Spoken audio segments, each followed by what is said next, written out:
Hey everybody, live tonight. I'm John with FMP Wargamers, and we got a lot to cover tonight. You'll have to bear with me. I do not have my special mic um, or my brand new microphone. Still playing around with the volume here at the studio, so I apologize if it's a little echoey. Hopefully it's not too bad for you guys. Once again, I really apologize because I know that hearing that echo is a little annoying. It's heck, even I'm hearing that echo right now, and I'm a little annoyed with it. But unfortunately, there's nothing I can do about it. Um, I let's see here. I'm just stuck with it. So bear with me as I try out this new software. I'm hooked up to OBS and I'm streaming through a different service today since Google Hangouts and YouTube is being all kind of funky. So I'm just kind of trying out OBS and Restream. It's not a new software, but for us it is. It's what we primarily use for streaming our any of our live games, and it's what we'll be using at War Games Con for live streaming the top tables for Age of Sigmar in about 2 weeks on August 16th, 17th, and 18th. So yeah, 17th and 18th. So during that time, Jonathan will be he will be taking care of all the streaming for the game. I'll kind of be poking my head in to help him out, and while he's doing that, I'm not helping him out. I'll be actually walking around interviewing people, because I know some of the top players in Texas are going to be there. Actually, pretty much top players in the U.S. also are going to be competing, and it's also, with it being War Games Con, if those for you that are not familiar with it, War Games Con is the culmination of the Texas tournament circuit that we have between all 5 of the big cities: Dallas, San Antonio, Houston, El Paso, and then ending in what's it called? Austin for the big one. So it's they have it for teams and for individuals. And it started out with 40K, but it looks like we're branching out now to being full on Age of Sigmar. And there's a championship belt for Age of Sigmar, championship Warhammer 40K, and for the team, best Texas team. And the belts look kind of like pro wrestling belts, so they're really cool looking.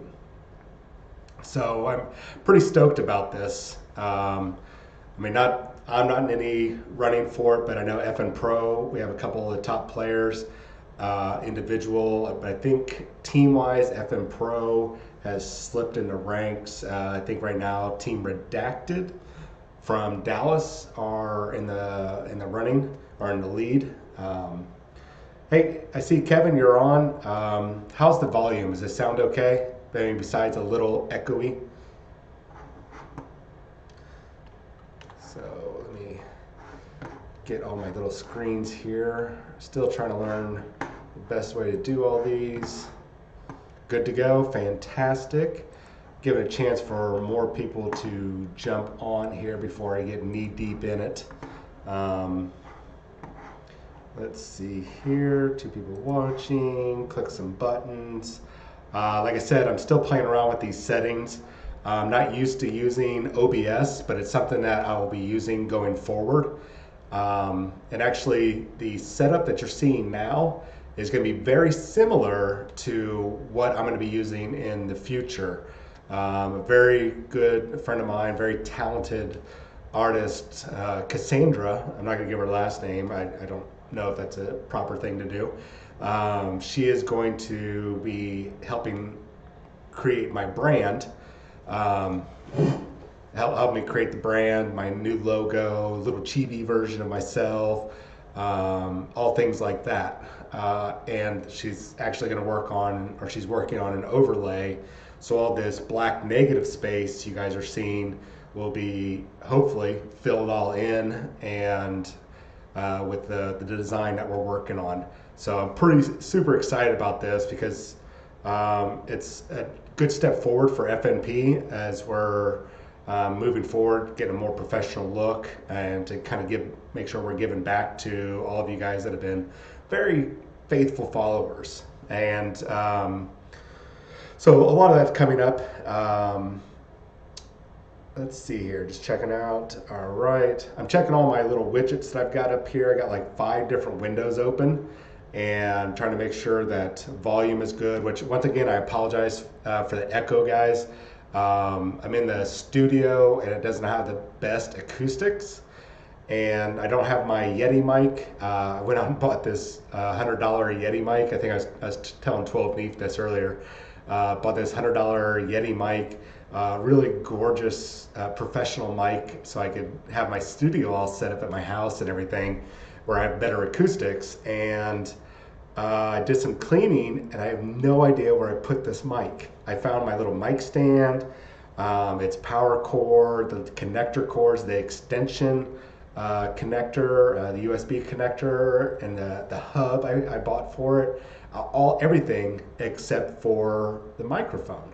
I have no idea what I did with it. So, and Jonathan's got our other mics, and I think Ski has our, or somebody has our lapel mic. So I'm stuck with the mic on the camera. So I really apologize once again for that. It's a little echoey. Going forward, I'll be in my home studio for most of the shows going forward. And with this setup, with a better phone, I mean, not better phone, but better microphone, all that jazz. All right, so we do got a lot to cover today. Once again, bear with me as I fiddle around with this setup. I'm going to try to watch your guys' chat, so please feel free to chat with me. I can kind of see all the windows and little widgets, so I guess we can get going forward. Quick updates before we get into Space Marines. We are trying to go forward with Twitch, and we're running into some issues with Twitch where we can all film together at the same time. We don't have enough Twitch videos and subscribers. So probably starting this Sunday or next week, I'm going to be starting to do a live feed similar to this, probably this Sunday, just a quick one, just so I can get the videos going, get all the widgets and buttons. I won't have my awesome display or overlay from Cassandra yet, but it will be designed, you guys will be able to see what we're doing going forward, and we can start getting the likes and the subscribes, and so we can start getting all the levels, I guess subscription levels or video levels that Twitch requires of us. So it's something that Ski and myself will be doing. Ski will have his shows on Mondays. We'll be doing the Tuesday show probably still, but it's going to be going to Twitch. I might give it one more week of YouTube so I can pass on, hey guys, we're going over to Twitch. And then Wednesdays, I'll be doing a show on Wednesdays where I'm going to start showing off the painting techniques that I'm using and the Adepticon army I'm working towards. And actually, you guys are going to get a sneak peek of some of the stuff. I was a little hesitant because I wanted to keep it all nice and secret, but I'm being really ridiculous and childish on trying to keep it secret. So you guys are going to get a sneak peek of some of the conversions, especially one I'm really super excited about. You're going to get a sneak peek of that tonight, and that's what I'm going to be working on going forward. And one of the first shows that I'll be doing at least on Wednesdays and probably that Sunday is how I did this conversion and how I'll be doing those conversions going forward. So I'm pretty excited about it. I think it looks pretty awesome. And if you guys see at the bottom of the screen, you will see a little camera. You can see my hand going back and forth, I hope. That is where, yeah, see, I'm just double checking all my little screens here. That's where you'll be able to see my little, the little works in progress that I got. So without further ado, let's get into what I wanted to talk to you guys about today. So once again, real quick, Jonathan's not going to be on tonight, and Ski's not going to be on because we're doing the single man shows. We are working on a podcast. We've had a lot of people ask us, hey, can you start doing a podcast, or is there a way to get your channel over to do so we can just listen to it while we're driving? Yes, we are working with a couple of different options for the podcast. We are even looking at getting it up on iTunes, and like our good friend David Savage, one of the FN Pro guys, he has his show up on there. And I cannot think of it. I think it's spelled T-Z-I-C-A. It's something to do with Thousand Suns. Zika. He has his show on there. So we're going to be doing the same thing going forward. And then we'll be doing all these little individual one-on-one videos like this throughout the week. We're still going to be doing the rumors and news just like I'm doing tonight. That's not going away. It's just we're going to be kind of changing how we do things until we can get up to the, I guess, patron level, maybe. I think that might be what it's called on Twitch, to where we can do that. Or I'm looking into Mixer over through Microsoft and seeing if that is a possibility. Do we have to jump through tons of hoops to have that going? So it's an ongoing process to find the best streaming platform for you guys, and be able to pass on all the information that we have, not just about Games Workshop, Warhammer, and all the different events that go on in our projects, but all these other different games that are coming out. I'll talk about that tonight a little bit. So enough of me rambling about this. Let's get into a couple things. If you watched the Sunday show, you probably saw that I was super freaking stoked because of the announcement for the Adeptus Astartes. I am a huge fan. If you know me personally or you've heard me talk about it, I love Space Marines. It's not really the lore or, hey, they're superhuman, awesome killing machines or anything like that. I love their visual aesthetics. And as a modeler, as a hobbyist, painter, getting my hands on these miniatures it's a dream come true, because these models are fantastic to mess around with. And real quick, Kevin or 12 Neve or whoever else is watching, can you just make sure I'm seeing everything? I've got a little, I can't tell if that's a little glitch I'm seeing on my screen, but I'd really appreciate if somebody could just respond right quick saying, hey, that you're good. Or Chris. Chris is on. Awesome. Fantastic. And nobody's messaging me on my phone, so everything's good. All right, cool. Thanks, guys. I really appreciate it.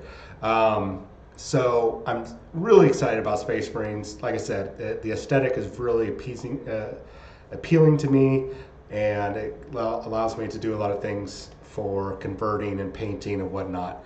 I don't care too much about the play, but I'm going to be changing my tune with all this new stuff that's going on. So let's jump into this. As I talked about Sunday, when I just about passed out because I was super excited, and I've got it up on the screen here, the Codex Space Marines Indomitus Edition. This is the one that I say I'm going to get. I'm having buyer's remorse right now. It looks fantastic. Do I need to spend $250 on it, even with my employee discount? Man, I don't know if I need it, but I want it. So I'm on the fence. I've got a couple more days. I have until about noon, between 12 and 1 Central Time on Saturday to make that decision, which is really agonizing. As you can see, if you guys have probably already seen it on the Warhammer community page, I'm just going to go over this real quickly, but it comes with just a whole bunch of swag. Is it crucial to play the game? Is it silly for me to buy it? Well, yes, it's silly for me to buy it. But we'll see. We'll see. We'll see how I feel on Saturday morning. If I'm still super excited and like my cheeks hurt so much because I'm so happy that Space Marines got so much coming out. So as we talked about on Sunday, guys, we got the normal data cards coming out. We have the 2 supplements that are coming out that I talked about, the White Scars and Ultramarines. And I'm going to get into a little bit of that salt stuff later on as the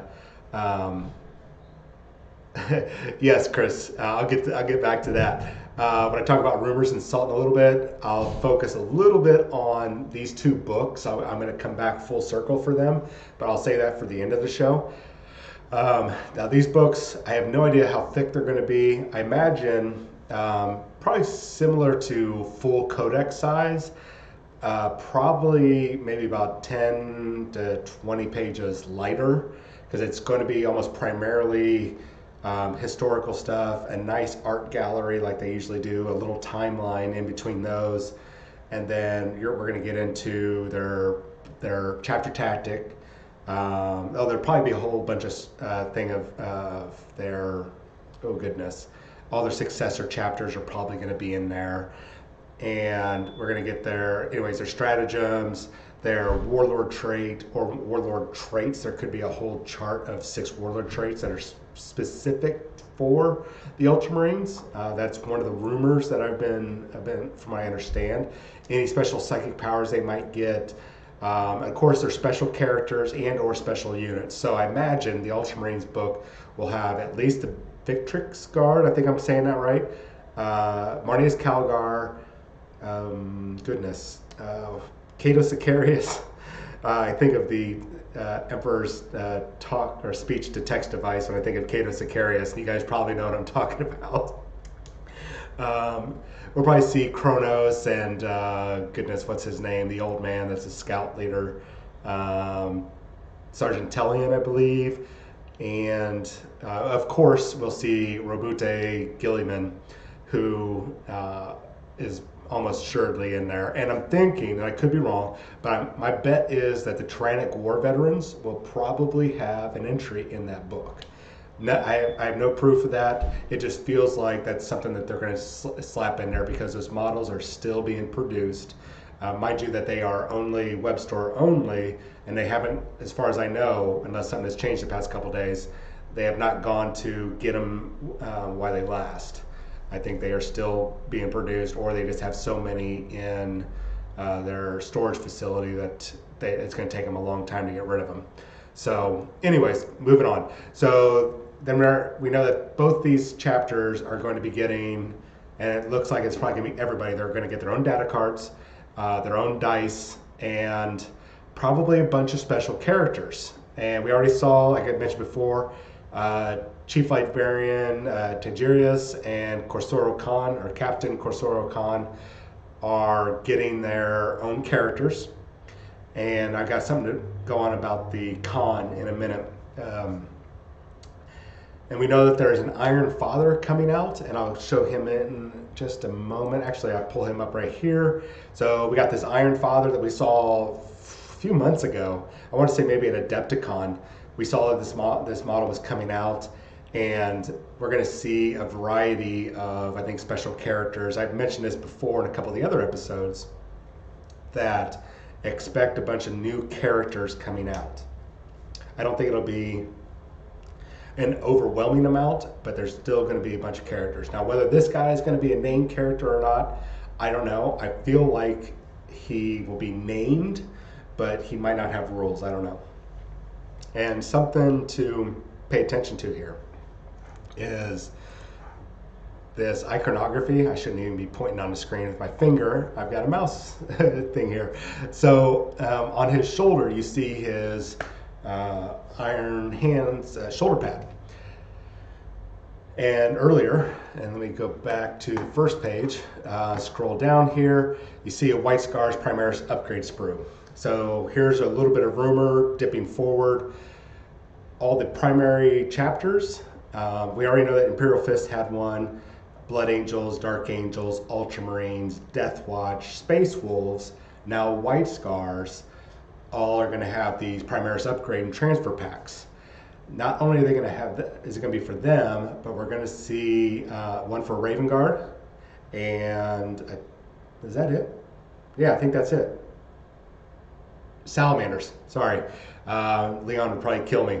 Salamanders, Raven Guard, and we already know that we've seen images now of the Iron Hands coming out. So that's really cool that they are going to be doing that for the main chapters.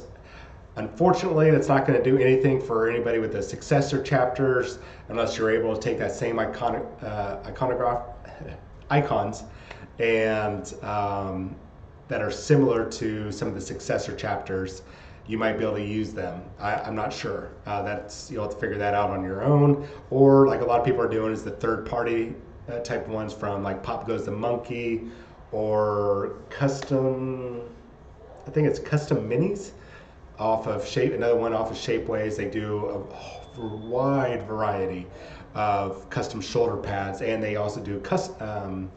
Not custom work, but goodness, what's the word I'm looking for? Commissions. They'll do a commission if you got an idea. The only thing that they do is whatever your design is, they just have the right to sell it on their website. So that's something to think about if you've got a custom chapter, which I'm going to get into as I close this little window here. Just some more images, guys. I'll come back to these. I already well, you know what? We'll talk about these. The Invictor Tactical Warsuit is coming.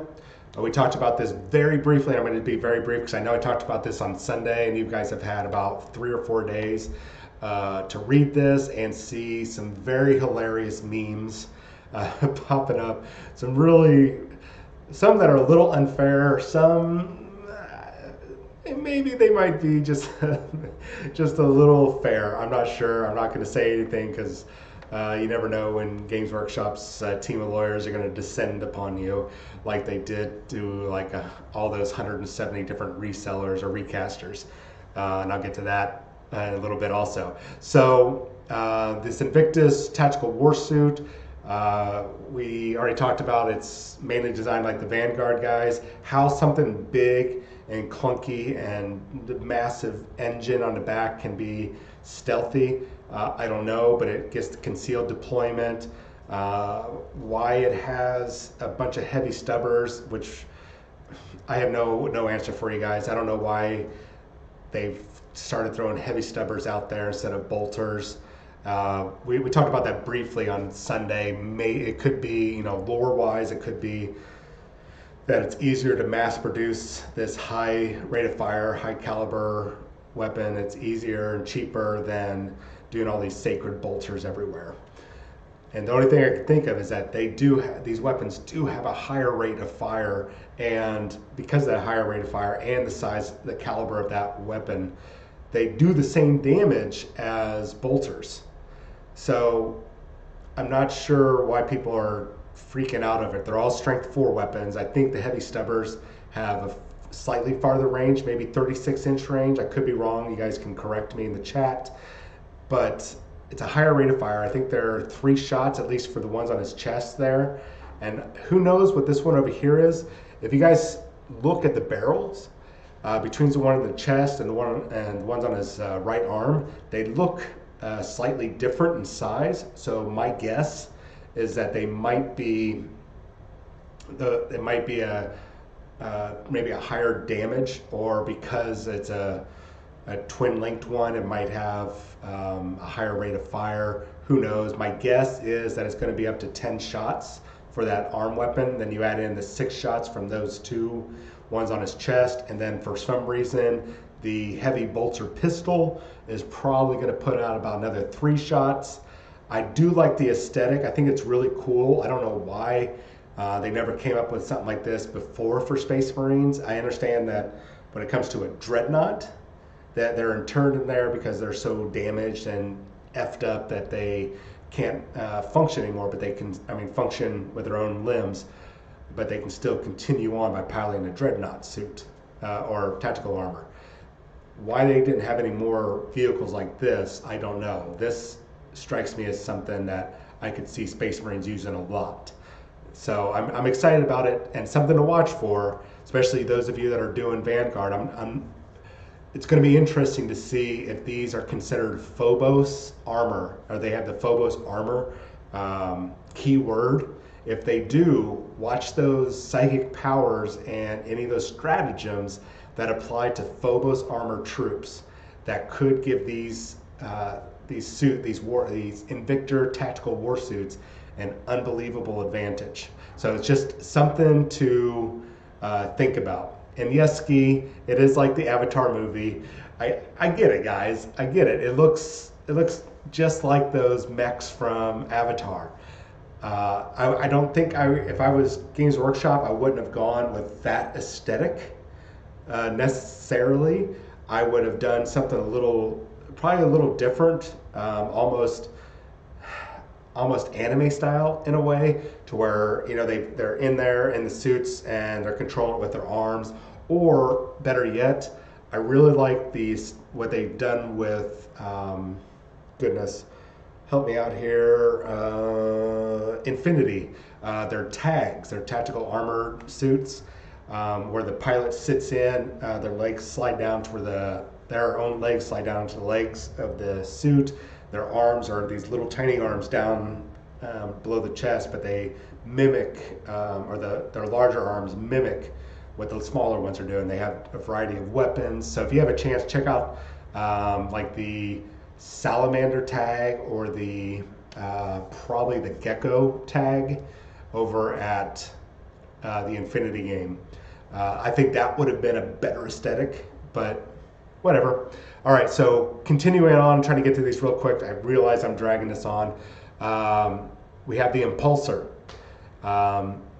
This is the Rhino Razorback thing that I've been talking about, that I had pictures of. Still can't show it to you guys. I'm sorry.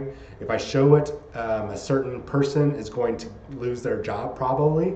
I can't show you the sketches, but I will try to remember to load them up on my iPad or my phone. So if at WarGamesCon, try to hit me up with it, and maybe I'll just kind of show you real quick. No screenshots, please.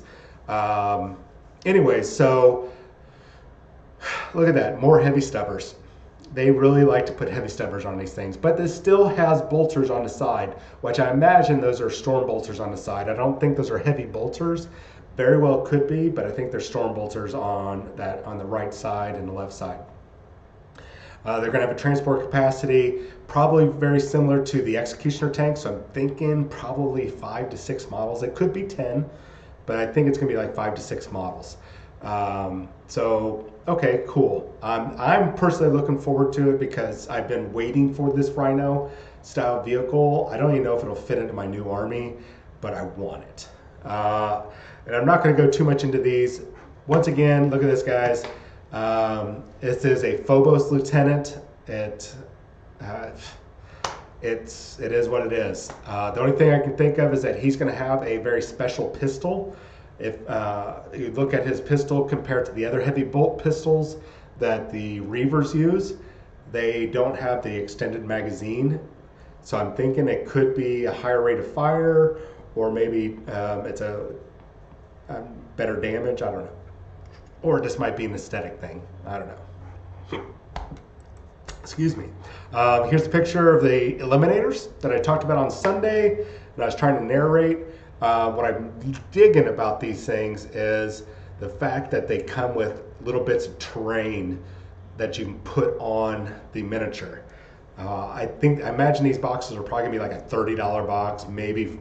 Well, really, I think it's gonna be GW is gonna go, hey, this is a $40 box, probably 35. I'm hoping 30 for 3 guys, but I'm betting like 35. So we'll see. We'll see. If it's more, I don't know. I'm probably going to convert mine on up. Sorry, Games Workshop, but if it's more than $40 for 3 guys, that's a tough pill to swallow. What we are not seeing, guys, are the Las Fusils. That is the tank killing weapon that we know that the Eliminators are getting. They even talk about it in this article, so we know it's coming. So we just haven't seen it yet. And then, of course, the Infiltrators. We knew the Infiltrators were coming. We still haven't seen the Suppressors.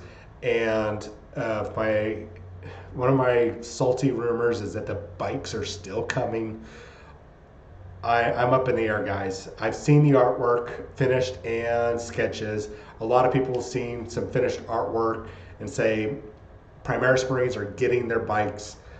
I don't know yet, to be honest. I'm going to be skeptical on this one because not everything that they do with sketches, or even if they get it into a 3D design phase in the CAD or whatever it is system that they're using, it doesn't necessarily make it to this edition.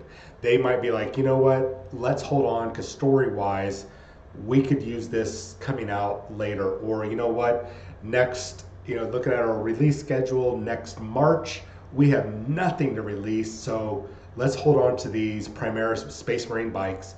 It'll be a great thing for us to show pictures of at LVO, and then at Adepticon, we release them and people are super excited. That might be something that might happen, guys. That's how Games Workshop operates, unfortunately. They have to look at filling in their entire release schedule for the whole year. Let's see. There's a reference of bikes from one of the articles about the White Scars. Okay, so cool. If it happens, man, I'm going to be super happy. I'm not going to lie. So before we get into the rest of the Space Marine stuff, let's talk about this, the Warp Awakens or the Psychic Awakening. We talked about it briefly on Sunday, and we saw that at the very end of the video is, maybe I could play it and knock out the volume here, get back to the end of the video while this is scrolling through. You see the symbol for the astropath or the Adeptus Telepathica or I don't know, I can't think of it. I'm all flustered right now thinking about the Telepathica, I don't know. Anyways, that's where the Sisters of Silence, the Astropaths, it's not going to load up, the Astropaths and the Psychana, or Psychana, Scala, Psychana, that's where they all come from. That's their organization, mainly the Astropaths and the Sisters of Silence. That's shown at the end, and whatever's going to happen is going to, as it says in the video here, or at the bottom here, that it's going to have a significant impact on every Warhammer 40,000 faction. Right now, there's some crazy speculation, 40k endless spells, as somebody just 12 Neath said, 40k endless spells, or endless psychic powers. It's possible, guys. I have no idea. I know for a fact that Games Workshop is doing their best to keep their two universes different. That's why the rule sets, though similar, are still different. There's enough differences to keep them separated. That's why you can get free terrain for your army in Age of Sigmar versus where you have to pay for it in Warhammer 40,000. There's enough differences there. Are there going to be endless spells or psychic powers? I don't know. I don't think it's going to be a whole army now, especially since it's going, I don't think it's going to be necessarily, and I was thinking it was going to be like maybe, hey, the Sisters of Silence are getting an army. I don't think so. They might be getting a couple units, very similar to the Custodes, and like, hey, here's a brief splash release and like a White Dwarf. That might be where you get your first couple of units, maybe a character, maybe a vehicle. I don't know, guys. This is one of those that neither of my two leakers. Yeah, we'll call them leakers. I got to come up with a name for them. I don't want to call them Todd or Karen or Brenda, so I got to come up with a nice name for them. So you know what? Maybe that we can get the best name for a young lady and a young man who give me the information. If you guys can start coming up with some great names, put it in chat. We'll come up with a name for the girl and a name for the boy, guy, gal, man, woman, whatever. Informants, no, yes, informants, but I don't like that term because it sounds like I work for the FBI or CIA or something. We'll figure out what the best name is. You guys just chat away there. Anyways, they have not been able to pass that information on. They've been super quiet about it, and it is freaking annoying that they cannot pass that on. I mean, even a couple of the other people, if you guys know Fate 212, I can't, Gary, or if you know like Lady Atia, or over at the Wharf Sigmar page, they aren't even getting that information. So it's double OGW. That's a good one. They aren't even getting that information. Nobody's getting the information. They are, GW is really keeping this close to the chest. Really freaking annoying. But we got our ears to the ground. I might have to do a couple payoffs and bump a couple people off. I'm just kidding about bumping a couple people off. I might have to pay somebody to do it, send over like a fruit basket or some cupcakes or something. Maybe that's what I'll do, is I'll send some cupcakes and maybe I can get some information. So I'm hoping that we'll hear something about this Psychic Awakening before you all do, because that's really cool for us to be able to pass that on, and it makes us feel kind of awesome that we got sneak peek information. And it kind of keeps us employed. Mr. and Mrs. Smith. Ooh, Skis. Right now, Skis in the lead. Mr. and Mrs. Smith. I like that. We're going to go with that one for right now. But keep it going, guys. Let's get some different names there. It cannot be Todd, Brenda, or Karen, because I like these people. If your name is Todd, Brenda, or Karen, or your spouse or whatever, I'm sorry. They are probably not the Todd, Brenda, or Karen that I do not like. At least I hope not. Okay, so if you guys saw yesterday, they dropped Chapter Tactics, and I'm not going to go over too much with them, guys, because you've probably already seen it. But it looks like everybody got an enhancement in some way. I've read some really bad chatter, really salty chatter, where people are like, oh, they're ruining the Chapter Tactics, or there goes my guy. Without even giving a chance to look at the full rules, looking at the new, how everything kind of works together. Everybody's just freaking out. I think the one that most people were freaking out about, as I scroll through here really quick. Yes, I see the bikes there, guys. These are regular bikes, by the way. These are not Primaris bikes. Trust me, those are not Primaris bikes. Those are regular bikes. Even the ones in the background are regular bikes. Ooh, Eisenhorn and Ravener. Well, one of them's female, so Eisenhorn and what is Eisenhorn's psychic lady, or not psychic lady, but the psychic null. Something to think about. So what people have been kind of complaining about is this Raven Guard. For some reason, they're saying that now the Raven Guard tactic is that it's worse. I'm not sure how, because I believe that the previous one was that you had a -1 to hit if it's outside 12 inches. Now it's still if you're in terrain, it's -1 to hit, which makes a little bit more sense, and you're getting the benefits of cover even if you're out in the open. So out in the open, as long as you're 12 inches away, your Space Marines are rocking a 2-up armor save, as long as they're 12 inches away. That's actually really good, especially against a lot of these high damage weapons that are like, oh, well, here's -3, -4 to your armor save. Now you at least have a chance. And if you happen to be in cover, that's even better, man. And if you're rocking those infiltrators and eliminators, you are already a cut above. I mean, imagine eliminators who already get a +2 to cover. They already get a +2, now it's -1 because you are 12 inches away. It's a good thing, guys. All this stuff is good. In fact, I think the ones that got the best, and they kind of put them towards the top, as I scroll back up really quick. Sorry if you're getting sick from scrolling really quick, but you can see Crimson Fist, I think, got the better deal. Before, they would only get a +1 to hit roll if the unit they were attacking had twice as many models, which is not going to happen all that often. But now they have to have at least 5 models or more, and they put in there, for the purposes of the tactic, a vehicle model with this tactic counts as 5 models. So this is going to be a big deal, especially for me, this new army that I'm working on for Adepticon that I'm going to be doing these videos over. I'm going to be probably using Crimson Fist at least as one of my chapter tactics for one of the battalions or one of the unit or detachments.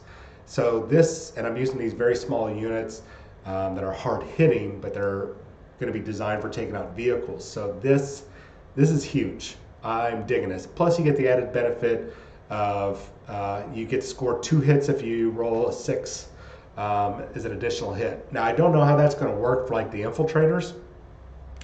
If the infiltrators roll a 6 to hit with their bolt rifle, it's an automatic hit and it's automatic wound.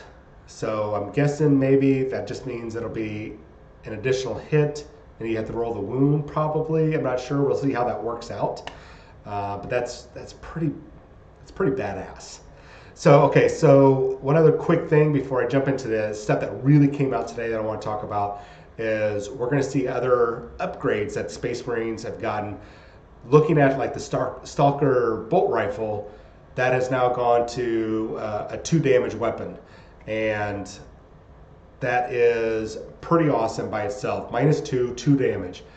And once you add in that bolter drill rule, which I think it's called bolter drill, you get, as long as you don't move, or you're not, if you moved and did that half range thing, you are firing twice. And since this is a bolt rifle, that's up to 4 damage, as it says right there. It's up to 4 damage just from one weapon. And that's where those intercessors are going to come in big time, helpful for your armies, especially if you're like running, say, Raven Guard, and you got all these guys in cover. You're gonna have a nice firing line. So keep that in mind, man. You guys are gonna see a lot more of these upgrades, and it's about time. I mean, once you see that, like the power creep, Space Marines have not had that power. There's been all these other codexes that have got this great power creep this whole time, and now we've come full circle, and now it's time to start over again, basically. So if you think about that, Space Marines are at the leading edge of the next round of enhancing people's armies, and this is where it's starting. So this is good. This is good for all these other armies that have been ahead this whole time, and you're going to be ahead again. Just give it a few months, and all of a sudden your armies are going to be some of the top armies again. It's not going to take long, guys, especially the way Games Workshop is rolling things out. So just give it time. Don't complain. Just roll with the hits. All right. So cool thing. Let me double check chat. Going good. Yeah. Oh yeah, we're doing good. So guys, I just want to just kind of reiterate for those of you who just jumped on. We got a whole bunch of things that are happening with the FMP show. Since we can't do Google Hangouts anymore, and we can all be on the show, and Twitch, there's some problems with Twitch going on for us all to film at the same time. So we got a lot of things that are in production. Yeah, Elizabeth or Beckwin. I can't think of how you spell her name or pronounce her name. 12 Neef. Thank you though. But anyways, we got all these great things coming out for the shows. Ski still has his show on Mondays. It's either gonna be myself, Jonathan, or possibly Ski on Tuesdays going forward with this. I think I mentioned earlier that we were talking about podcasts because a lot of you had asked us about podcasts. That's coming up, and that's something that we're working on. And then I'm going to be doing at least probably 2 to 3 extra shows during the week, probably a Sunday show, and I'm thinking Wednesday. That's a good day in the middle of the week for me to get things done because I leave work early on those days. Look like that going forward. I'm going to be leaving work early, and so I can get home, get my setup, and start doing all these painting things, which I'm going to show you guys, especially those of you who just jumped on. You guys can get a sneak peek of my Adepticon army that I'm working on. Some really cool conversions, at least for me, I think they're cool conversions. I don't know if you guys will think they're cool, but we'll find out. If not, then, well, screw you. No, I'm just kidding. I'm just kidding. I love you guys. And I really appreciate you guys helping us out. Okay, so let's get down to this. So on Sunday, we talked about the 19 successor chapters that are coming out. So there's going to be 19 successor chapters, yay! But there's our 19 successor tactics, not successor chapters, kind of like how they've got the Imperial Fist and Crimson Fist and everything like that. Those are still going to have their own chapter tactics. But coming out with this codex are going to be these new successor tactics where you can create your own Space Marine chapter, which is really freaking awesome, which most people have been doing since Space Marines came out. But now you can add 2 of these successor tactics to create your own unique army. I don't know how this is going to work when it comes to tournaments. It's probably going to be the same thing, like where you normally would go ahead and pick your chapter tactics, your warlord traits. Now you're going to be going, okay, well, pick your 2 successor tactics, pick your warlord traits, psychic powers, whatnot. I think that's how that's going to just end up working out. I don't think it's going to be a big deal. Some people will probably be like, oh my God, there's going to be chaos. I don't know what I'm going to do. I have to pick 2 successor tactics and put it on a piece of paper. It's probably going to happen. There's probably going to be some complainers about it, but they'll just have to suck it up. It's not that hard to do a little typing or a little bit of handwriting and put down these successor tactics. So let's get on with these. So, yay, this giant poster. This poster, guys, is unless I'm missing my guess, this is the new version of the chapters of the Space Marine poster the classic one that they've always had. I was going through here looking at all the different chapters. I didn't see any new chapters. I just saw, looks like pretty much all the original chapters that were on that giant poster that you can always get at Warhammer or Games Workshop store during their birthday or a special event. The only difference is, well, besides the graphic and the little Warhammer community dealy bobber down there in the bottom, is that all the Marines are Primaris Marines. And Noski, Legion of Damned is not on there, even though they are a chapter. I'm not sure how to quantify them, but no, they're not on there. So these are all these successor chapters, which from what I understand in this codex, there are going to be pictures of like 103 chapters. And it might just be all these ones right here. I'm not sure if that's 103. That doesn't look like it. 2046, I don't know. You guys can go back and count that afterwards. Anyway, so choosing your chapter, years ago, I want to say around 2003, 2004, Games Workshop actually had a creative chapter contest, and I cannot remember who was that won. I want to say it was like the Hammers of Dorn or something. I think they had a white and black, mainly white armor and a black hammer or black fist symbol. But myself, I know TJ, we both had competed in that. And I want to say it was 2003, it might have been 2004 time frame. I won my local regional, and I was very upset because they said they lost it in the mail, but the GW store, I think they just didn't send it. And I probably wouldn't have won. I'm not too worried about that.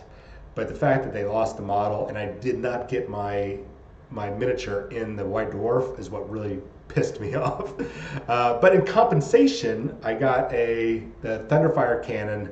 That was when it first came out. So they're like, hey, here you go. We're sorry that we lost this. Take this model in compensation. So like a freaking noob, I was like, oh, okay, this is great. And now I'm like, well, that was my chance at glory.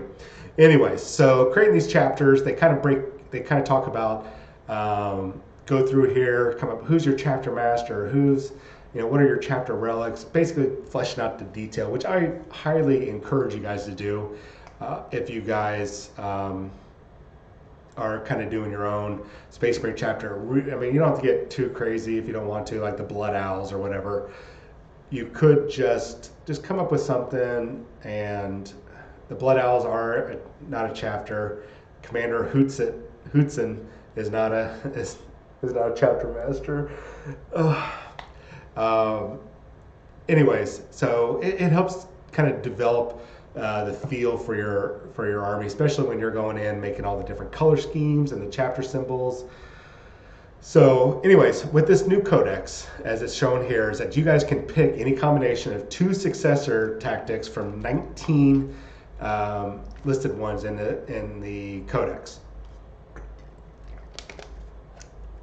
And you could, effectively, you could always change them up. Now, if you're going to a tournament, you're just assume right now that you guys are locked into whichever 2 you choose. If you go with the successor chapter, choosing the 2, just assume that you're stuck with those for the entire tournament. And if you need to change it up for the next tournament, nobody's going to care. And same thing with the narrative. It's up to you guys what you want to do. So they didn't give us a lot to look at. Now, if you're wanting just to go ahead and be a successor chapter to the Imperial Fist or the Crimson Fist or whatnot, you can just take the Inheritors of the Primarch, and that means you automatically just take the chapter tactics of that original chapter, one of the foundings, and you just become a successor chapter for one of them. Anyways, so we look at a lot of these. These are a couple different versions of them. Master Artisan, when a unit with the tactic fires Overwatch or is chosen to shoot or fight with, you can reroll a single hit roll and you can reroll a single wound roll. I imagine that's just like once per squad. Stealthy, this is like the Raven Guard one. As long as your opponents are 12 inches away, you get the benefit of cover. So even out in the open, you're going to have a cover save of +1. If I'm understanding that correctly, so you're going to have a 2-up armor save for any ranged attacks from 12 inches out. That's actually kind of really freaking good. There's other ones like the Bolter Fusillades. Reroll 1s to hit with bolt weapons. That's pretty awesome. Long range marksman. Add 3 inches to the weapon. I saw some really cool ones, you guys. Some people were talking about in the chat group is add 3 inches to the range characteristic of a ranged weapons that model with this tactics are equipped with. Imagine 11-inch flamers. I mean, that's not huge, but that's kind of huge, especially with Overwatch, or oh gosh darn it, I can only deploy my goodness, what are they called? Aggressors. I can only deploy them 9 inches away. They're now they can't hit with the flamers. Darn it. Well, now with long range marksman, you're in range. That's pretty awesome. Other ones, preferred enemy. That's a terminology we have not heard in quite some time, I'm thinking. That's actually kind of a cool bring that back thing. Indomitable, when a role model or when a morale test is taken for a unit with this tactic, no more than 1 model can flee. That's actually really, really cool, especially if you're rocking. Oh man, that would be something to use, especially if you know what army you're going to go up against, like a one-on-one game, and you're going up against one that has lots of negatives to your leadership and everything. That's actually pretty cool. And then, of course, if you guys are in the FNP Elite chat on Facebook, you'll have seen me using this template several times. Pull it up here on the screen so you can see it. This, I was just using MS Paint to fill in all the different spots with the different color schemes that I wanted. I'm going to suggest to you guys that you save 2 different versions of this so you don't mess up the original. And that way you can always just make a copy, whatever. But basically all I would do is just pick a color and then just drop it in with the automatic fill. And it's a cool little exercise, because then you could sit there and tinker with all the different color schemes that you can come up with. If you're good with other types of programs, you can use those to really enhance this color schemes, which is pretty awesome. So I'm going to tell you guys that right now this is starting to shape up to be a really, excuse my language, badass book.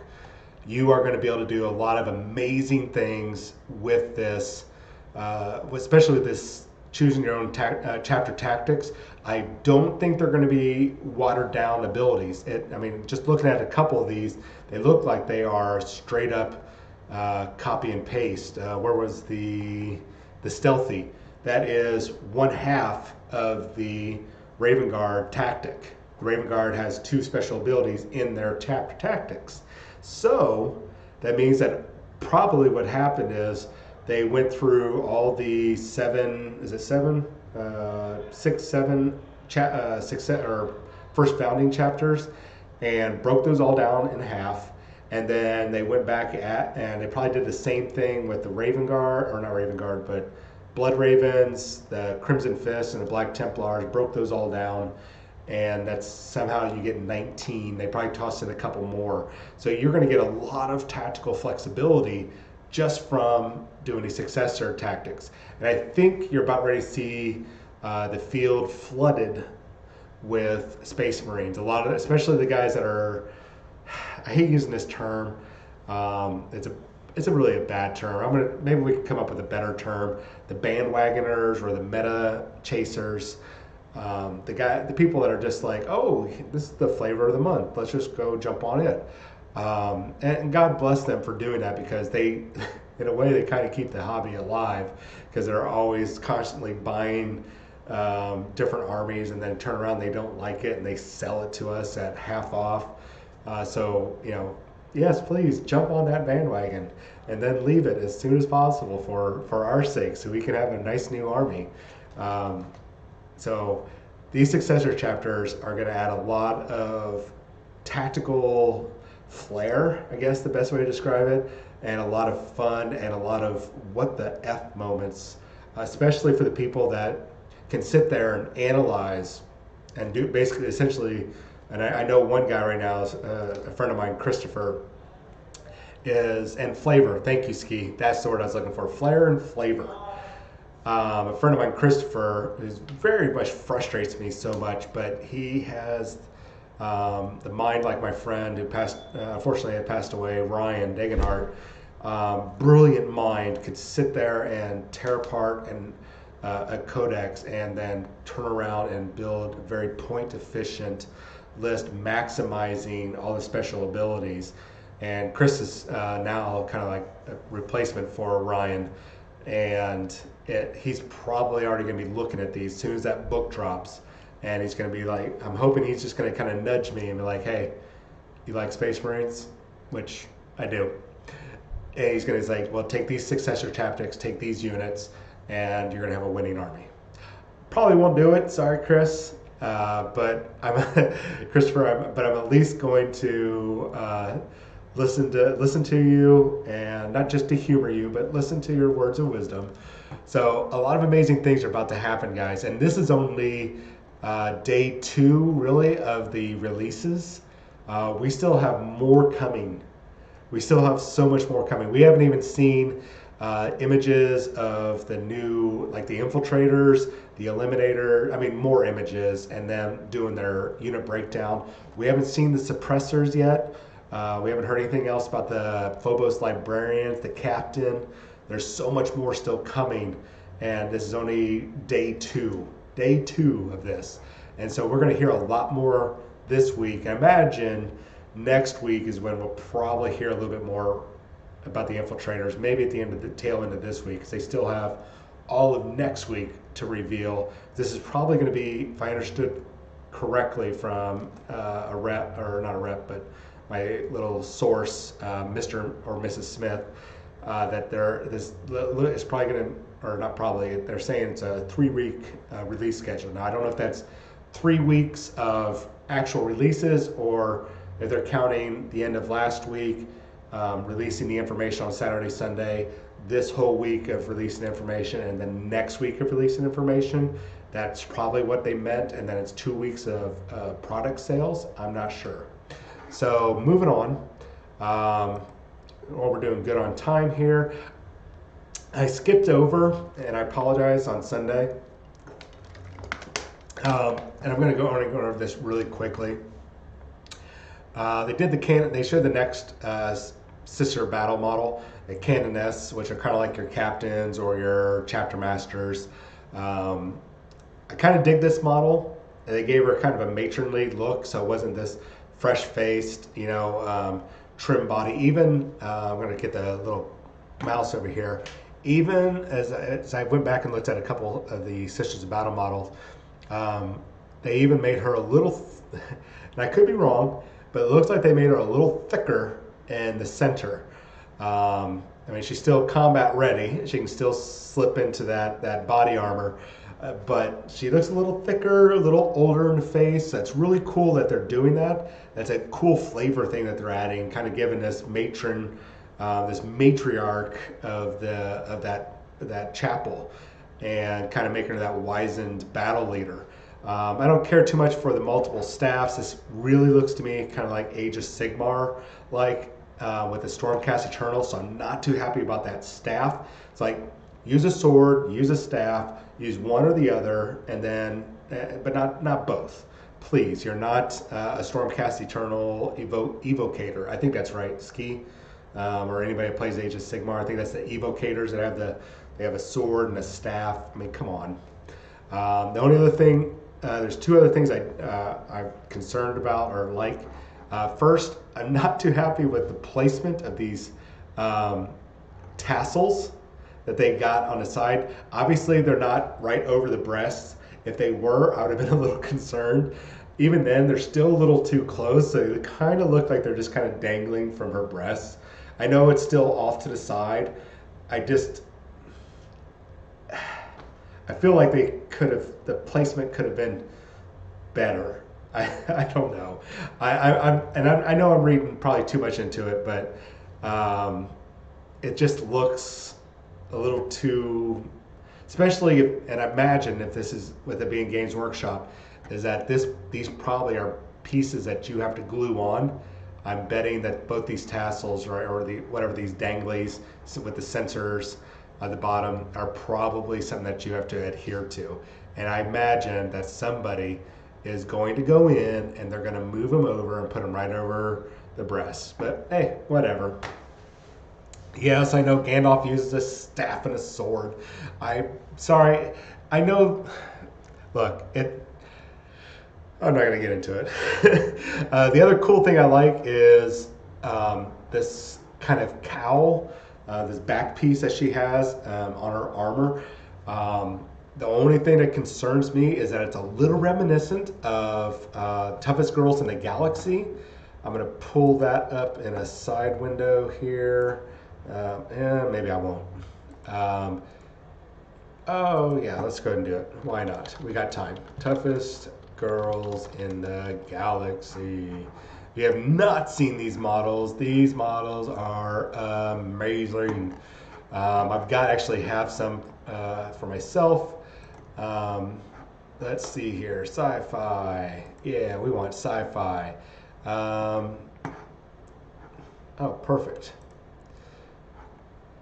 Let's see if I can, yeah.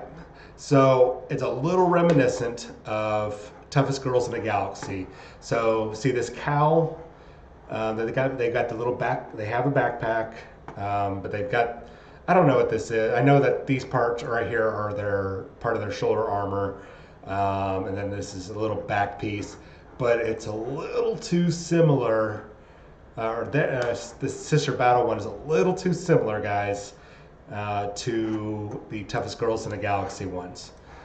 And I know that people borrow the aesthetic because we could also look at this and go, well, these gals right here are a little too close to, oh my, are a little too close to looking like Sisters of Battle. This has nothing to do with Sisters of Battle, guys. I just saw this model and I just realized that I have to have this model. I must have this model. This model is going to get purchased. This is amazing. Sorry for the quick distraction. I saw it. It's amazing.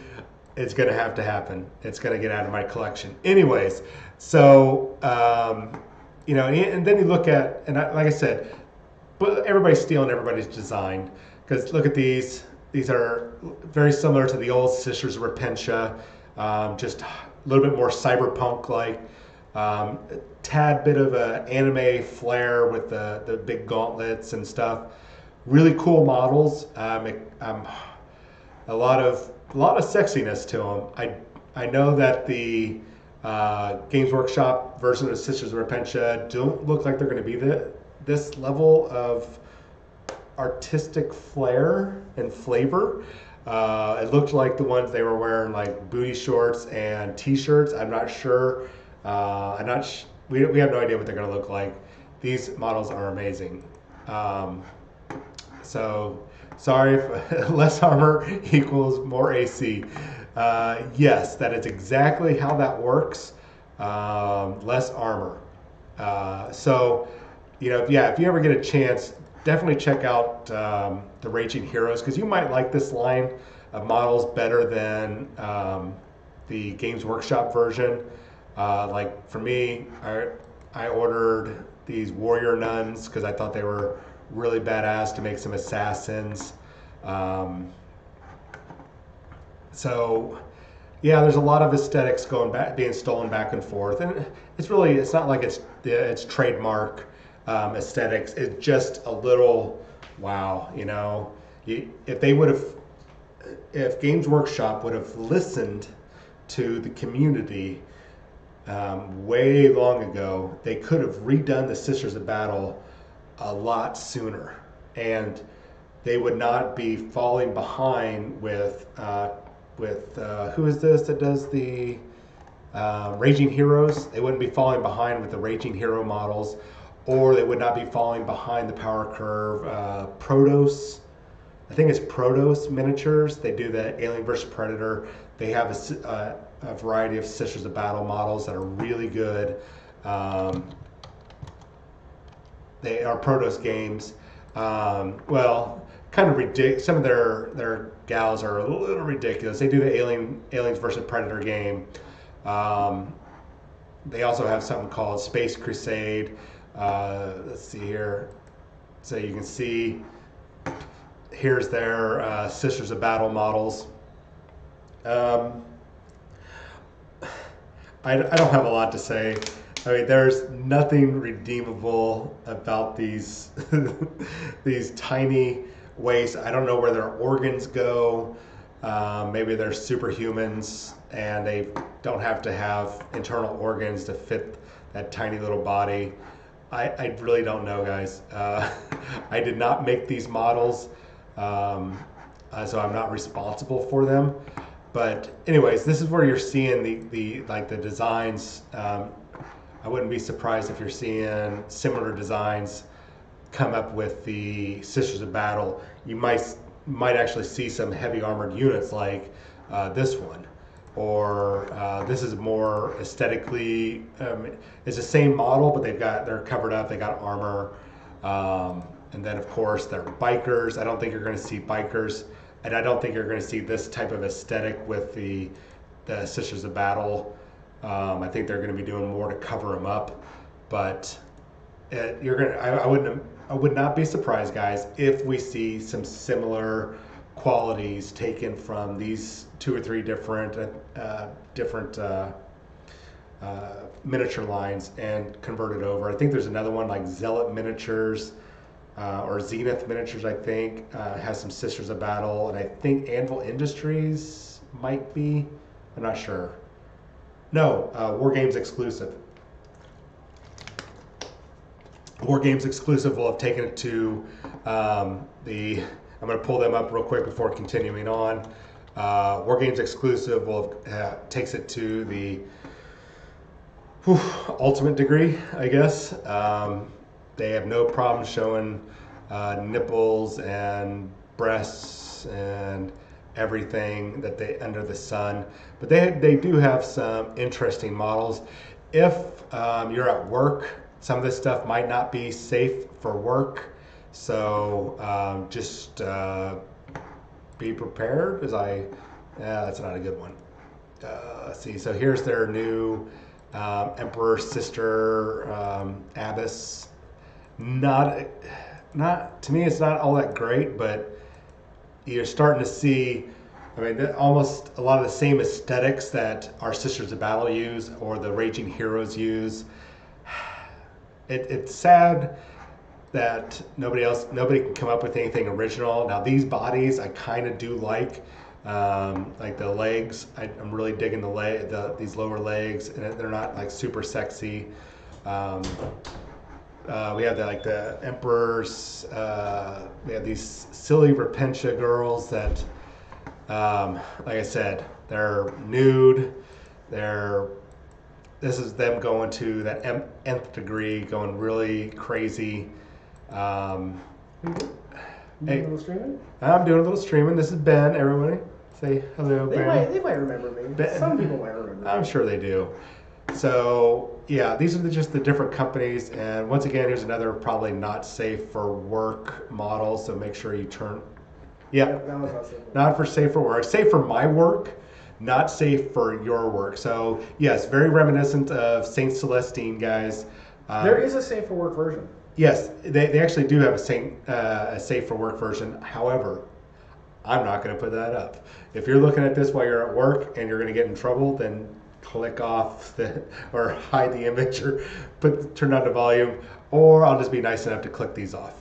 Anyways, so you can see where all these different companies are stealing or borrowing the aesthetic, and that's why, like I'm showing right here, how you're getting that same aesthetic with the new Sisters of Battle.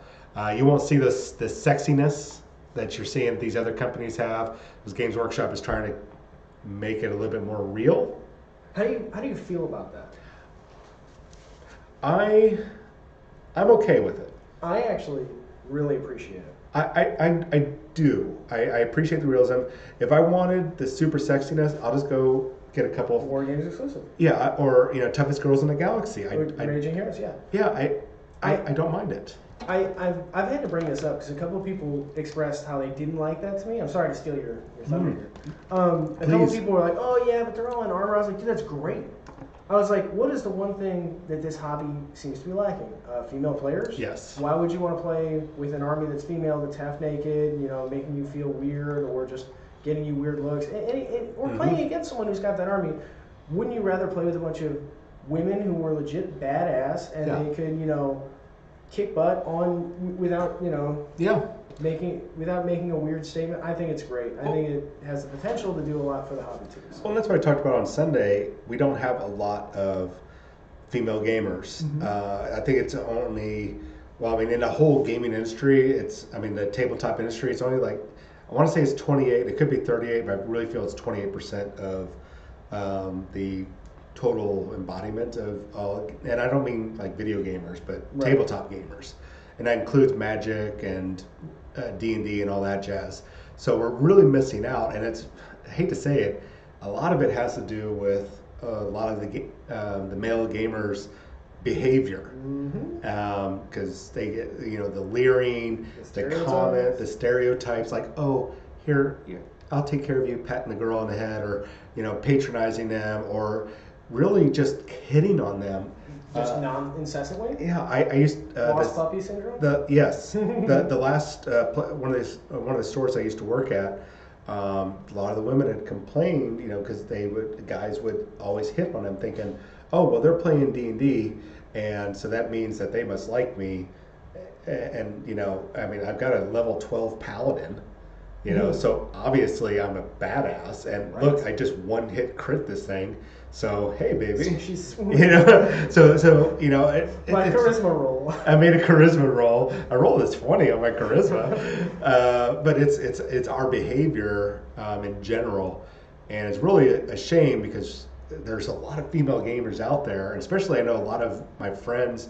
They have little daughters that are 10 to 14 that are getting involved in a hobby, and they're worried about the behavior that it's going to turn them off because they see how guys are. Yep. So I'm really hoping that things will change around, especially as we move towards esports. And now is a really important time for the community to kind of shift a little bit, and people to kind of police their behavior a little better and be more inviting to female gamers, because it's becoming more acceptable for everyone. D&D is becoming a little bit mainstream.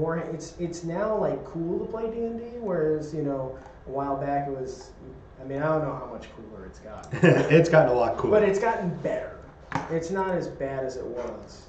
Right. I agree. So I think especially like one of those things that we need to be cautious about is not alienating that potential community. Right. And I don't mean just alienating the women, but alienating new players. Like, absolutely. You're playing a crap army. You don't want that. That army sucks, or your list sucks, or your paint job sucks. You know, I know people are like, oh, we're living in a PC culture, blah blah blah. You know, the Will Wheaton law is always in effect. Don't be a dick. God, that is like the best. You don't have to be a dick. You might not like his paint job. You might not like her army, but man, you don't have to vocalize it. You don't have to put them down. You don't have to be rude about it. Yeah, you don't have to be rude, guys. So, and you know, I think it's safe to say everybody on our chat or everybody that comes in and watches our video, they're not like that because they know that we're not like that.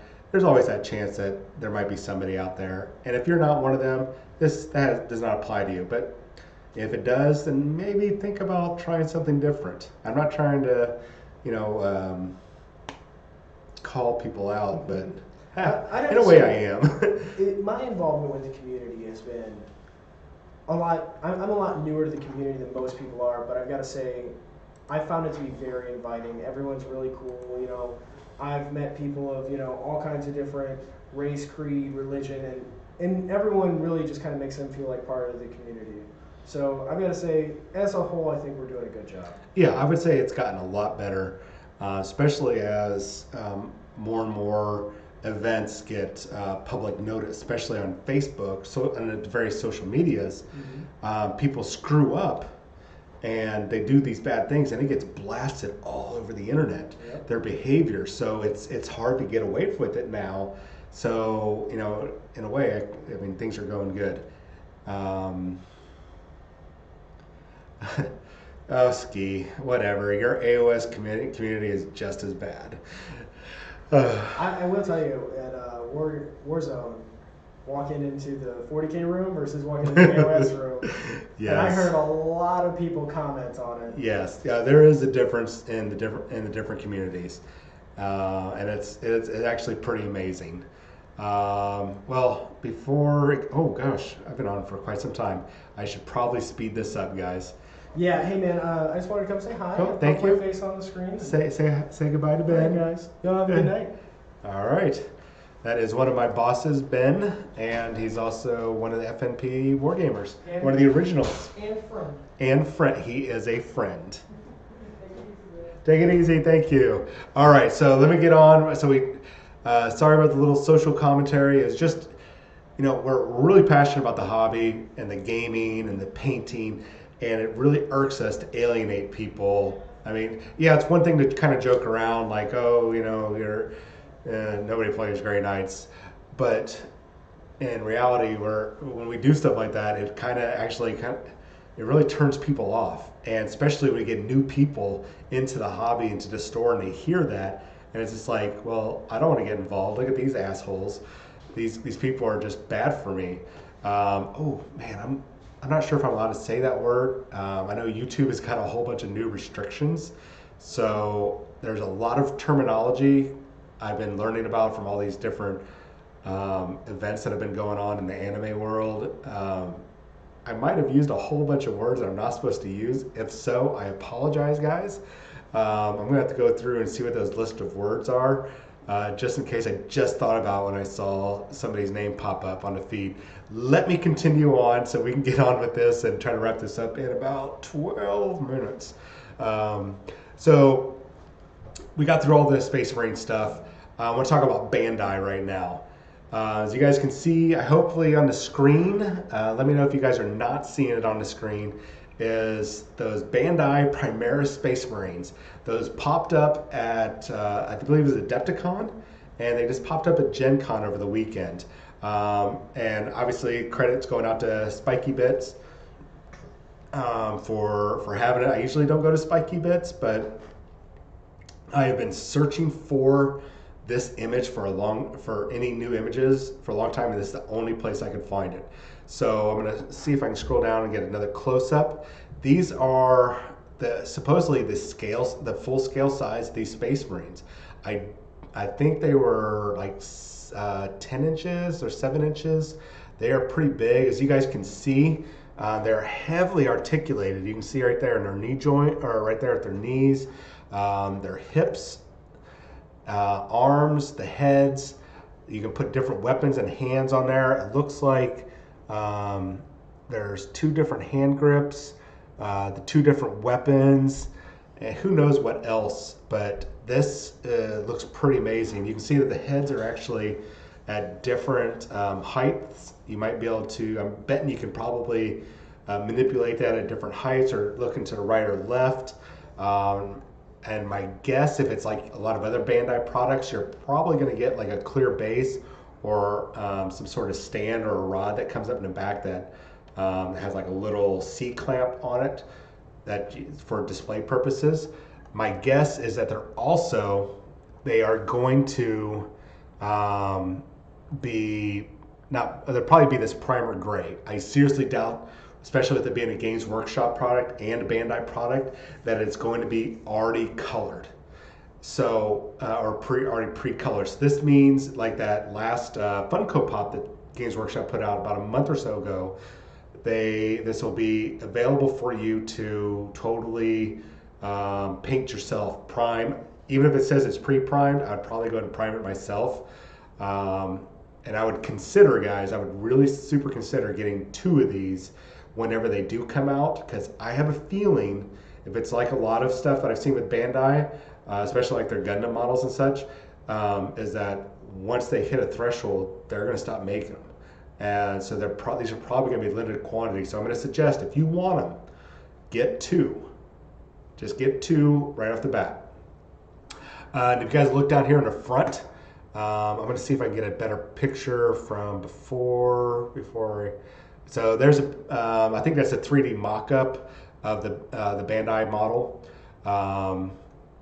And so here's an example of the armature that I'm betting that they're going to have something very similar to with that model. Yep, it actually looks like it. Now this might just be their initial mock-up, but you can see right there around its waist, you can see that little plastic, that clear plastic with the C-clamp on there. And that's just for display purposes. The different hands, knife, looks like different types of holding hands. So there's a lot, I was hoping the chibis were on there. A lot of different options there. So let me get rid of this. Down here in the front, you guys can see that they got the chibis. It looks like it's, I think we saw it before. It's a couple Space Marines, Sisters of Battle. There is at least 1 assassin. I believe it's a tech priest and an inquisitor. Yes, I agree, Ski. Oh, it's making me lag. I'm sorry, guys. Let me get off of this channel real quick. I just want to show you the couple more models, and let's get off of here. Sorry, I forget how bad Spiky Bits is with all their little tiny advertisements and windows. Hopefully the lagginess has gone away. I'm hoping. Let me know, Ski, or anybody. So a lot is about ready to roll out. I imagine that those chibis and the Primaris Space Marine from Bandai is probably going to roll out near the end of the year. I'm betting that's going to be a Christmas thing. And I've already kind of been going over rumors, and I'm about ready to wrap this up, guys. One of the other things I want to talk about is that, or kind of go back on, was the Psychic Awakening. It comes this autumn. I reported on Sunday, August. I read wrong. It was actually autumn. And I'm betting that is probably going to be an October thing. Remember, I was talking to you guys a few weeks ago, or over the past few weeks or past month or so, that something big was coming for August. Don't know what it was, but something big was coming. So here my current guess, and strictly since we know nothing about this, and I mean nobody, none of my little sources outside of my 2 Mr. and Mrs. Smith, not Lady Atia, Fayette 212, Battle Bunnies, blog of the Blood God, or for the Blood God, nobody has information. on what this psychic awakening is. It's really crazy, and it just kind of came out of nowhere. So I guess it kind of came out of nowhere. We knew something was coming, something big. So I'm guessing this is the something big. And my guess is that we're going to see the leaks will start appearing a little bit more in September, near the end of September. And then we're going to go with a straight up pre-order near the end of September, and then for a release in October. If all this pans out. I don't know, guys. I really wish I had some information for you, and it's really frustrating. But as soon as I get it, I promise you I will jump on and we'll do a video right away of the show, or of what information I have as soon as it's in my pocket, or my email or carrier pigeon, whatever. As soon as I have it, I promise you we will do a video. Even if you guys do not are not able to interact, we'll still have that video saved, and we'll announce it on our Facebook page so you guys can see it. Another rumor, I guess it's not really a rumor, we're working right now to get ahead of the game. We're trying to get the Aeronautica Imperialis. I know a lot of people are excited, not excited, kind of lukewarm about it. We're trying to actually get a copy of Aeronautica Imperialis in store for us way before it's released, so we can actually do an FNP War Games unboxing and live stream of actual gameplay, have some painted models, get all that for you guys. So if you guys are able to say anything over on the Facebook page for Warhammer 40,000, say, hey, get FNP Wargamers hurry up and get them a copy of Aeronautica Imperialis. We want to see them live stream it and unbox it and play everything, painting up, whatever. Please jump on their Facebook page, the Warhammer 40,000 one, and just blast away that you want FNP Wargamers to do a video unboxing it before it's released. It really helps us out. We want to do it for you guys. We don't get anything from it. We're not getting money from it or anything. We just want to be the first to show you guys instead of waiting until it's released. Then you got to go in the store to see what it's like. We want you guys to see a live demo of it. So please be watching for that. Please jump on Facebook and blast them. Say, get that to FNP Wargamers. Get them to John's hands so he can get them built, painted, and we can see the demo. So I think that's not really a rumor. I've already kind of covered rumors. Ski's handling all the Age of Sigmar style rumors. New Kill Team boxes coming. It's still going to be another limited release.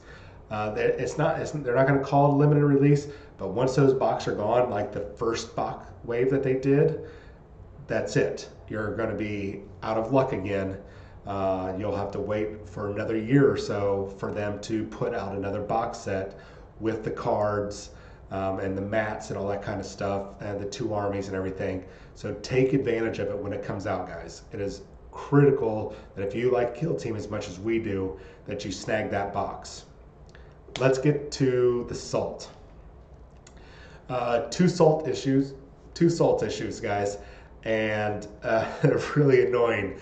Once again, it is now kind of moving. I mentioned this again on Sunday, and it's so irritating. I think people are just doing it just to kind of like really just grind my gears, because they know it just irritates the ever-loving heck out of me. Dark Angels versus Sisters of Battle now. No. When they release Sisters of Battle, guys, it is going to be this massive release. It's going to be a massive release. It's not going to be this box set, and it's definitely not going to be Dark Angels versus the gosh darn Sisters of Battle. And it's not coming. I'm 99.9876539er Delta Charlie positive that there is no Dark Angels versus the Imperium, especially Sisters of Battle. When Sisters of Battle hit, guys, it's going to be a massive release. It's not going to just be like, oh, here's a whole bunch of stuff on one weekend or this weekend. It's going to be probably, I'm going to bet, probably a 3-week release schedule. And watch for, I don't have any images yet, but I know that they're going to do a super special limited edition like that Indominus Crusade Codex release they're doing for Space Marines this weekend. So stop with the Dark Angels versus the Imperium. It's not happening, guys. I'm sorry. It's not going to happen. So get that out of your mind. And with this is a little dash of salt. A lot of people are really terrified for some reason that endless spells are coming to Warhammer 40,000. I don't know, guys. I really don't know. It doesn't fit the aesthetic. It doesn't fit the gameplay right now for Warhammer 40,000. It could happen. It's such a weird situation. My bet is that we're going to see some new unit types, new psychic types definitely for the Imperium, and probably a campaign system. Sisters are a part of the Imperium. I'm just saying that. Oh, God dang it! Leave me alone, Tyler. Anyways, I don't think that it's going to be endless spells. I think the Psychic Awakening, it's going to be mainly some new units for the Imperium and a campaign setting, and probably something similar, I'm guessing, to what they're doing with Vigilus.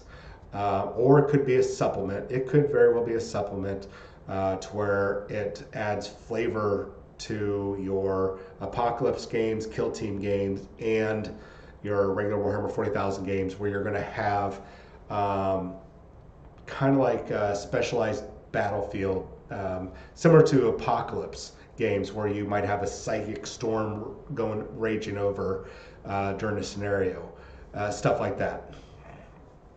I really don't think it's endless spells. It could be. It just, like I said before, it doesn't fit the aesthetic. So I don't know. It's a little bit of salt.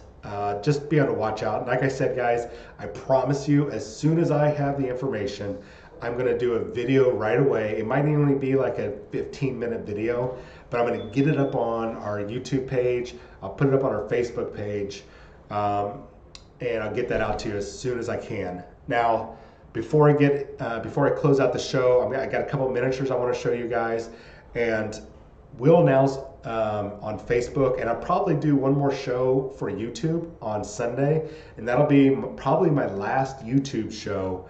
I'll be going over to Twitch, so I will have all that information for you guys. I'll probably do one more show on YouTube on Sunday, and then after that, it's going to be nothing but Twitch shows, so we can get our Twitch patronage up, and we can get it to where we can have a new televised show, or not televised show, but a new streamed show, where we can all be on there. It'd be great if we can get everybody in the studio together, because then we could do a studio show, but it's not going to happen. I think really only Ski and I can get a studio show, because Jonathan is way down there with TJ. So just be conscious of that. Probably starting next week, probably next Tuesday or Wednesday, it will be the show will be a Twitch feed. All right, let's get on to these miniatures. These are a couple projects that I've got going on right now. Let me pull up the OBS so I can see here. These are test models for my Adepticon army. It's just going to be obviously Space Marines, and this is just some test models I'm doing. I'm not sure about the aesthetic yet. Every single model is going to be 100% customized. So without further ado, do a top-down view first. This model is going to actually be a librarian. These pistols that he has, I'm actually going to make them kind of like psychic. I'm going to paint them up like psychic pistols. Like his will is creating these pistols. So when he's doing a smite or whatever psychic power, that's where it's channeling. We'll have some psychic energy coming racing down his arms as it forms into the pistols. They'll be kind of like a ghostly light. And show another side view. And as you guys can see, one of those pistols is held sideways. If you guys know what that means, please feel free to say in chat. I tacked on the back just so I can say he's got a force sword or a force weapon. That is a sword from the Allurus Terminators, I believe. No. from the Veritas Praetors, the Adeptus Custodes on bikes. So this will be one of my librarians in Phobos armor. I'm going to be running 3 of them. Well, I don't know now with if they have there's a stratagem out there where you can use a psychic power in any psychic phase. So I've got a tactic. I was looking at this. So, but that's not the super cool one I wanted to show you guys. Let me check chat. Make sure you guys can see it. Did you guys see that model okay? Let me double check before I pull up the next one. Let's see here. If you did not see it, let me know in the chat. I'll double check as I pull up my next one. I'm going to show this in 2 stages. This is the first one. I'm going to be doing these as suppressors and as inceptors. I'm not sure about the inceptors yet. I'm still kind of working on it, but this is going to be the suppressors. So it's a normal intercessor body, right? But you're wondering about that back piece. That is from the Adeptus Custodes Venatari, the new jump pack guys.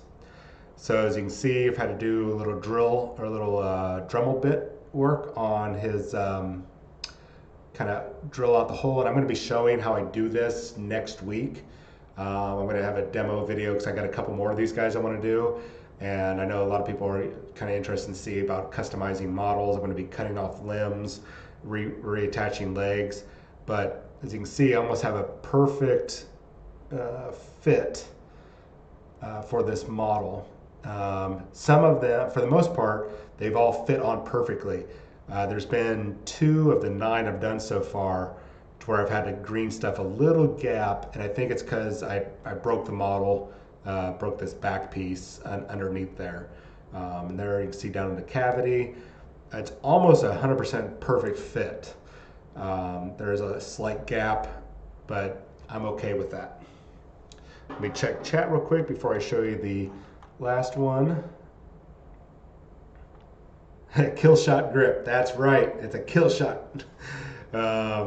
Yeah, when you hold the pistol sideways, that means it's a kill shot. All right, last one before I sign off, guys. And I really appreciate all the chatter, you guys. Make sure you hit the subscribe button, hit the likes. It really helps me out, helps me stay employed here.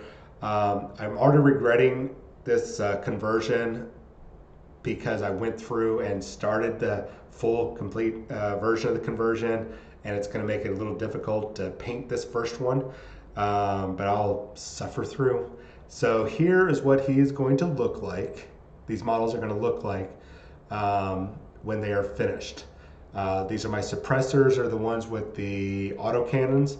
So I'm going to have about 6 of these guys with autocannons. I'm keeping 3 without weapons just yet because I want to see what other weapon options that they're going to have. I've been told that they are getting one other weapon option.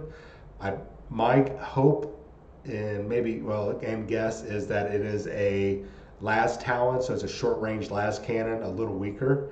That autocannon that you guys are seeing there, it's actually an autocannon from the Horus Heresy line over at Forge World.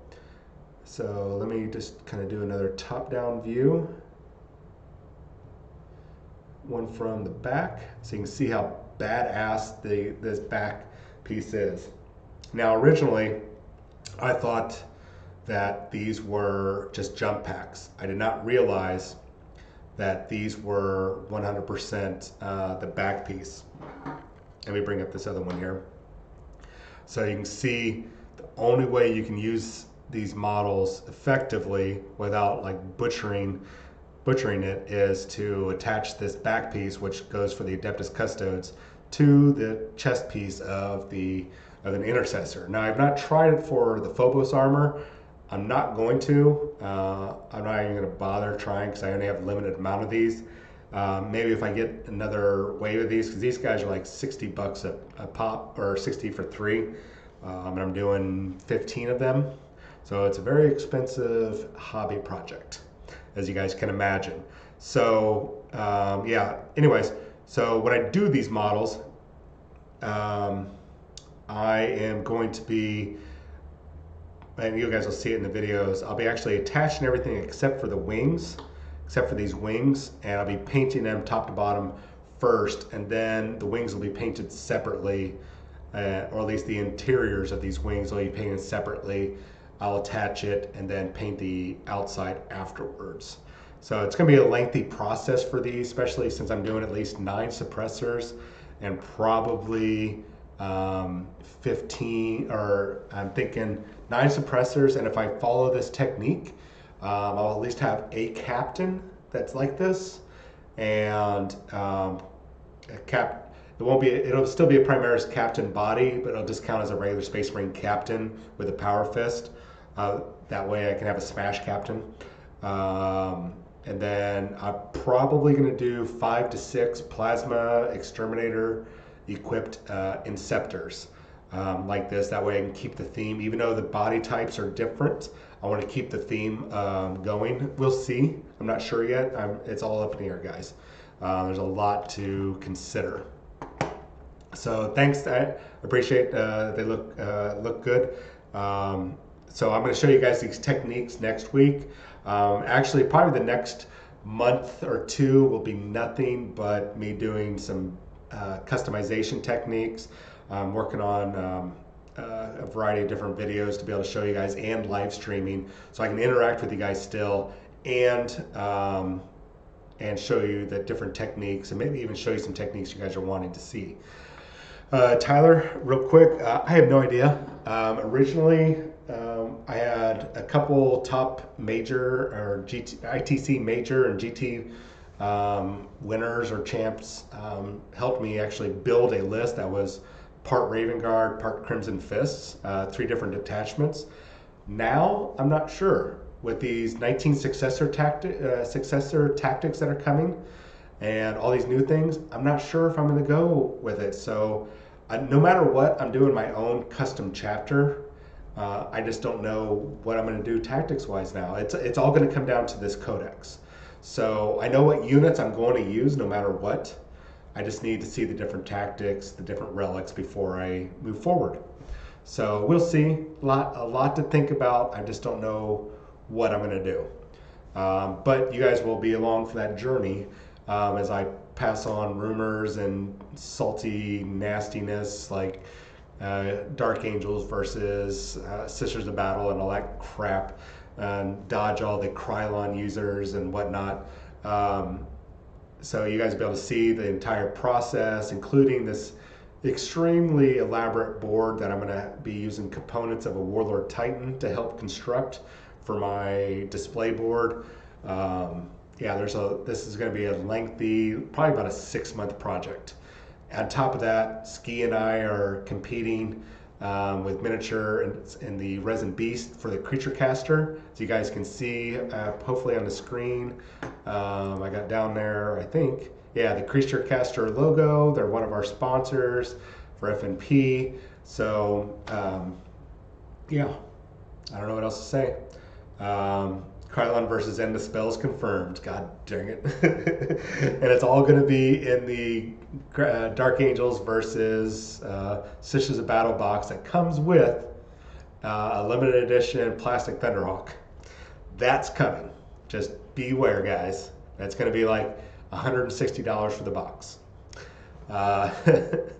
Do not pass that around. That is, well, you can pass it around. Just make sure you tell them it's a joke from me.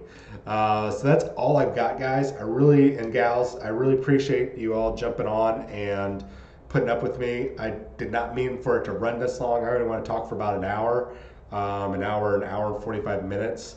So I apologize for that. I hope it was informative enough for you guys. Unfortunately, I talked too much on Sunday about a lot of this stuff.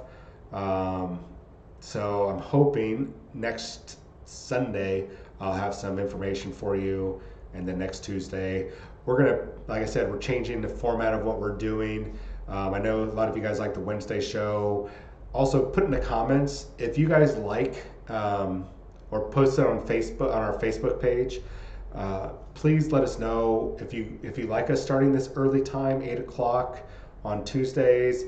What's a good time you guys would like on Sundays, like 5 o'clock on Sundays. That's what I'm looking at right now, is like a 5 o'clock show on Sundays. You know, Wednesdays, like probably about a 5 or 6 o'clock show Central Time. So let us know, and if there's any content that you guys want us to get into. Oh, that's what I was going to also bring up real quick. I'm going to be doing a lot more alternate games, leaks and everything, like the Crisis Protocol, the new Marvel miniatures game that's coming out that kind of looks like HeroClix, but is not. And then Batman miniatures game, Malifaux. I'm gonna try to get a good friend of mine, Doug, on here, who's a big Malifaux player. Has actually done a lot of the play testing. He was running events at LVO for them. So I want to go over a lot of these miniature games, just kind of broaden your horizon and get a lot of these other companies out there. Arena Rex is another one. I'm now an emissary for them. I can actually run events, which I'm going to start doing at the Atomic Hobby Shop. So there's a lot of cool things that are going to be coming from the show. We just need to have a good day to be doing all this stuff. You know, good times for you guys. We can't appease everybody. We're going to do our best, though. So without further ado, I guess I'm going to have to sign off because I got to be back at work. I got to be back here in about 10 hours. So thanks, guys, gals. I really appreciate it. Make sure you subscribe, hit like, leave some comments, jump on our Facebook page, leave some comments, message us on Facebook. If you're a Patreon supporter, talk to us in F&P Elite Chat on Facebook. And I'll talk to you guys later.